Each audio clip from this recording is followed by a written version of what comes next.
فاسألوا أهل الذكر إن كنتم لا تعلمون.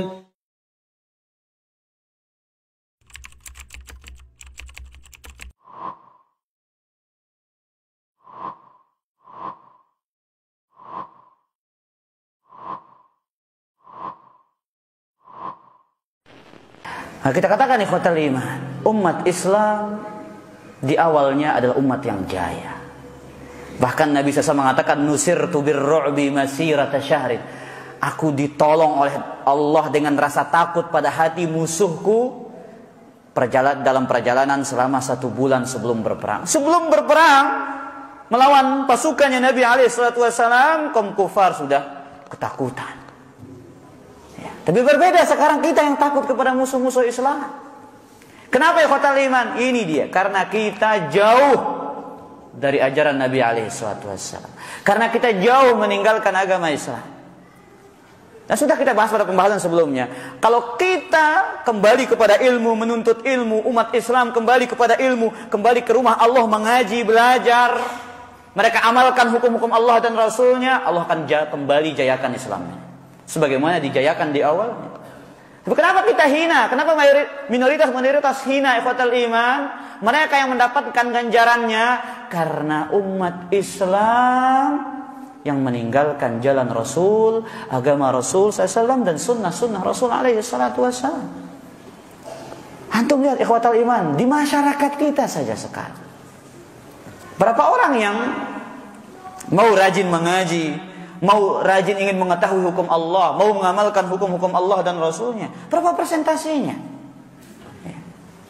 Persentasikan antara orang yang paham agama dan orang yang tidak paham agama. Maka kita kembali ingat sabda Nabi SAW dalam Sahih Muslim, "Idza tabaya'tum bil'inah wa akhadtum adnabal baqar wa raditum biz-zarr, sallallahu alaikum zullan hatta tarji'una ila amrikumul awwal." Jikalau kalian berjual beli dengan riba, kalian mengikuti ekor-ekor kerbau, sibuk dengan bercocok tanam, artinya disibukkan dengan dunia, lupa agama, lupa mengaji, lupa menuntut ilmu, lupa beribadah, lupa melakukan ketaatan, Allah akan timpakan kepada kalian kehinaan sampai kalian kembali kepada agama kalian. Kita ditindas, kita dibunuh, kita dibantai akibat ulah kita sendiri sebagai orang-orang Islam yang jauh dari ajaran Nabi SAW.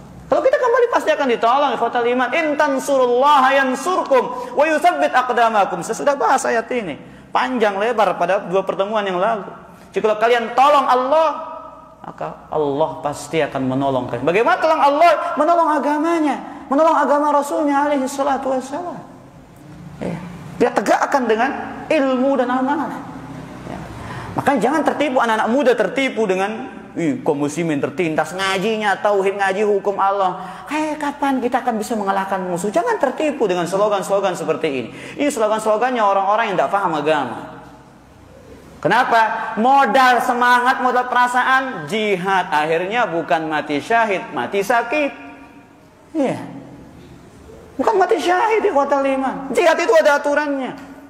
Kalau antum pakai perasaan, antum akan dikalahkan perasaan antum. Oh iya, begini, kita harus segera angkat senjata perang. Akhi, saya sendiri duduk dengan teman saya di kelas orang Suriah di Fakultas Dakwah. Tiap hari minta, "Syekh, saya minta izin." "Kenapa inti nggak pernah masuk?" katanya.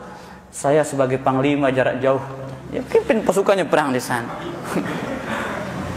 Hotel Iman, dia perang saudara, antum bayangkan. Lihat, mereka, saya tidak ingin menyalahkan penduduk Suriah, tapi saya ingin menyalahkan orang yang berfatwa untuk memberontak kepada pemerintah yang sah pada saat itu. Lihat, orang yang mengisi perintah Rasul itulah akibatnya sampai detik ini. Kita disuruh taat dan patuh kepada pemerintah meskipun dia zalim. Bashar al-Assad ini zalim luar biasa kepada rakyatnya. Tapi lihat, antum lihat sekarang berapa kemudaratan, berapa darah yang ditumpahkan, darahnya kaum muslimin akibat fatwa yang membolehkan memberontak kepada pemerintah itu. Berapa rumah yang hancur, berapa harta yang rusak dari harta kaum muslimin yang mereka demi Allah mereka akan bertanggungjawabkan di hadapan Allah. Ulama yang memfatwakan itu bahkan keliling Eropa, kesana kemari santai. Dia memfatwakan orang berjihad melawan pemerintah mereka yang sah. Ya. Makanya khotal iman, inilah dia kita melihat bagaimana kebenaran sabda Nabi alaihi wasallam, taat kepada siapa? Pemerintah itu. Iya, meskipun dia zalim, taat khotal iman selama dalam kebaikan. Kemaksiatan nggak boleh taat, tapi bukan berarti memberontak. Iya. Nah ini dia khotal, perlunya ilmu ini. Kita harus bentengi diri kita dengan ilmu supaya jangan termakan perasaan. Kalau pakai perasaan ya para jamaah, kasihan saudara ketertindas, masa kita ngaji aja kerjaannya. Dan sudah kita bahas pembahasan di antara pokok pilar dakwah salaf para jamaah, mengembalikan kejayaan Islam dengan ilmu dan amal.